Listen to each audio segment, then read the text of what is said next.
Hi everyone, my name is Hannah and this is my video for EDRD. Today I'm going to show you a phonological awareness game and it's called Rhyme or No Rhyme. It's pretty straightforward, but you can make it really fun. So the educational objective for Rhyme or No Rhyme is to help students identify rhyming words. In other words, to practice deciding whether the two words rhyme or if they don't rhyme.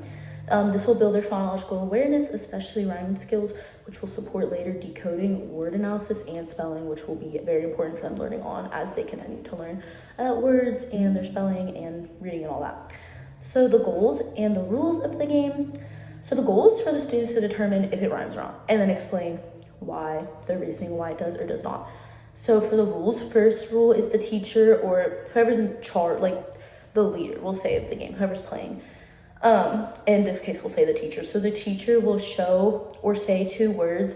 You can kind of do this really differently. Like you can have a board game, you can do cards, you could just do it verbally, you can do it a lot of different ways, but for this example, I'm gonna pretend we have 2 stacks of cards.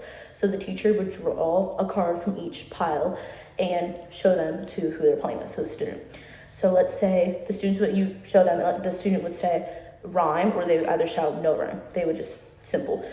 And then the next step is if they're right, the teacher would be like, well, why? Like explain. The students have to explain if it's correct. If it's not correct, they have to have reasoning to back it up. And then if they're correct, they'll win that round essentially. And if they're not wrong, they don't win. But if they're right, they can keep their cards. And whoever has the most cards and those matching pairs at the end wins. Even if it's like the words don't rhyme, but if they say it doesn't rhyme, they still get those cards. So that's how they'd win essentially, if that makes sense. But like I said, you can play it a bunch of different ways if you wanted to. You could have a board game and do it that way and have like a kind of like Candyland, like a little person could move on the different squares. You could do it that way. So very flexible with this game, but for this example, I would do the cards. So those are kind of the rules. Like I said, you can do it whole class, one-on-one, pairs, groups, different like that. If you do it one-on-one, you kind of have to take turns back and forth to see who would win essentially, who had more cards.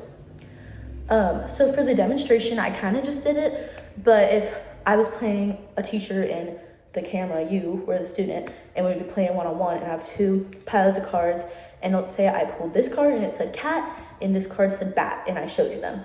And you would say rhyme, they rhyme. And I would say, okay, explain to me why they rhyme.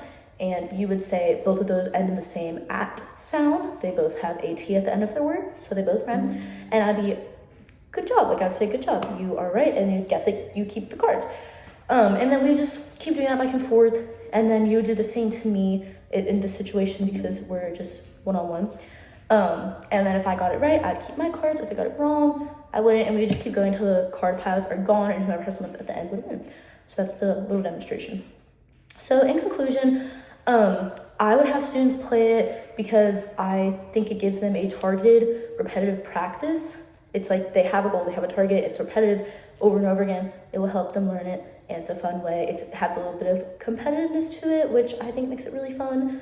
And it's just a good way for them to recognize their rhymes. It will also help them see words, spelling of the words, like on the cards and stuff. It will strengthen their phonological awareness, especially the rhyming skill, which is the foundation for phonics, decoding, spelling, word analysis. Everything I said in the beginning, you need to know if words rhyme or not. By playing, students are working toward the educational objective of rhyming the words, and it will support their growth as readers and spellers. So thank you for watching. That's my game, Rhyme or No Rhyme. And yeah, thank you.